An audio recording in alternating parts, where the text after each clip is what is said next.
Coming up next, it's a UFC heavyweight division collision.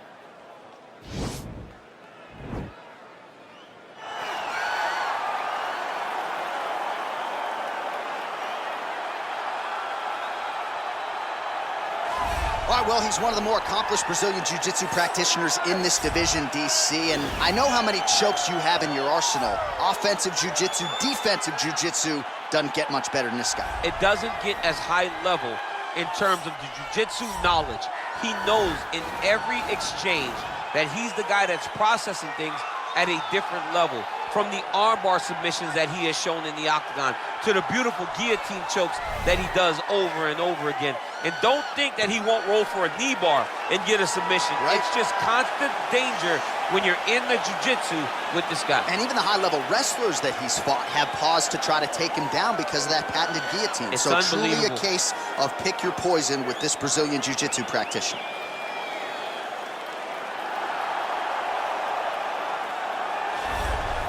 Well, pretty much every time out in the UFC, DC, this man has put on a striking clinic, and that is his methodology coming in here tonight. He'll try to keep the fight on the feet. And that's why we tune in, right? That's why we tune in. We tune in to see guys that are dynamic.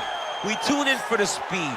We tune in for the knowledge of the striking game, the ability to set traps, the ability to find the jab, the ability to find the right hand, the right kick, the left kick, the knees, the elbows. He truly uses every weapon that he has in his arsenal to try and finish his opponents. You make one mistake, night's over. You cannot make mistakes against a guy that has the striking acumen of this guy right here. And the jab is not as underutilized a weapon as it was in MMA, say 5 or 7 years ago, but he's got as good a jab as anyone in the business, and that is where all of his striking flows off of. We'll see how it goes for him in this matchup tonight. Ladies and gentlemen, this is the main event of the evening.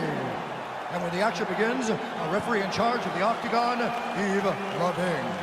And now, this is the moment UFC fans around the world have been waiting for. Live from the T-Mobile Arena in Las Vegas,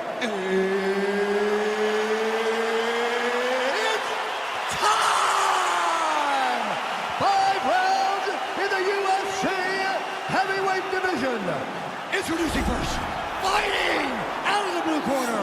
This man is a jiu-jitsu fighter holding a professional record of 22 wins, 5 losses, and 1 draw. He stands 5 feet 10 inches tall, weighing in at 155 pounds.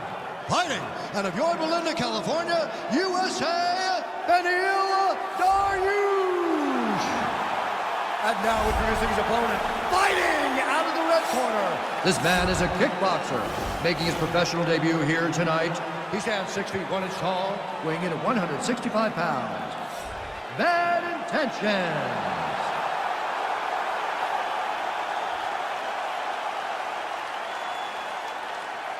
Okay, guys, protect yourself at all time. Obey my command at all time. If you want to touch left, do it now. Go back to your corner.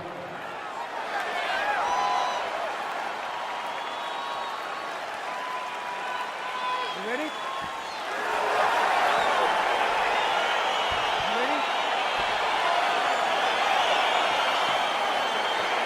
All right, so here we are in Las Vegas, Nevada, at the T-Mobile Arena. It's hard to believe this venue hasn't even been open 5 years when you think about all the big events it has held. Conor versus Khabib, you beat Stipe to become the double champ inside these very walls. You getting chills being back tonight, champ? I'm getting chills being back at the T-Mobile Arena. I love this venue. And I'm going to tell you one last thing before the fight night starts. After you're done, take a walk out. Oh, and he hip tosses him to the mat. Now we'll see what he can do from here, DC. Right into side control. He's going to try to control him, then find a submission. Well, he continues to manhandle him here on the ground. All right, so he's got the body locked down here, DC, or so it appears. This is not a guy you want anywhere near your back. Well, there are few things more fun to watch in mixed martial arts than these type of transitions and scrambles on the ground. High-level grappling can really be entertaining.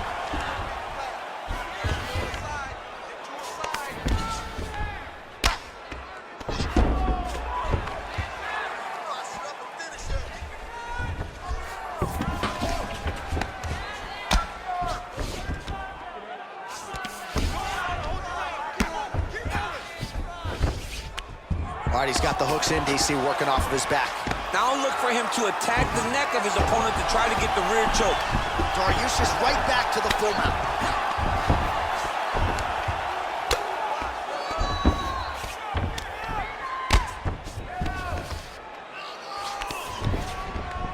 Oh, he's got the ground and pound going now.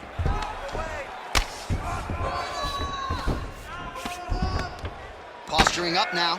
And now the damage is about to start. All right, looks like he's got a couple hooks in here, DC, and defensively, you better be careful. He's gonna start looking to try to attack a rear naked choke, and that's exactly what he's doing. He is doing a really good job of relaxing, not panicking because he's getting choked. And this might just be a matter of time.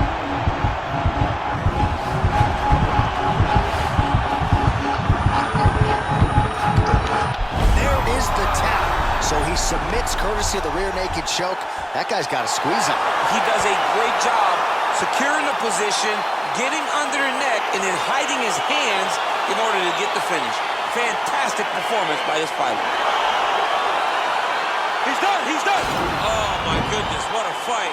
Well, you can tell he has been working hard on his submissions in his training camp. That was a near-perfect setup on that choke. Sunk it in deep, and the opponent had no choice but to tap out or go to sleep. He chose to tap out. All right, let's take a look back at the replay as he gets it done by submission tonight, champ. He does a great job of staying patient. He doesn't rush or panic. You are never safe when you're fighting this guy. You're in a lot of trouble. You're in a lot of trouble the entire time when you're this good in the submissions. Ladies and gentlemen, referee Jyutping called a stop to this contest at 2 minutes, 13 seconds of the very first round. Declaring the winner by tap out, Beneil Dariush. All right, so there he is, all smiles, and rightfully so, after he gets the job done by submission tonight. You told me off the air before the fight that he was going to submit him, and that's exactly what happened, man. I mean, you know, this guy has such a great submission game that you cannot lay in his guard. And his opponent is known to lay in the guard. He made him pay for it tonight and got the submission victory.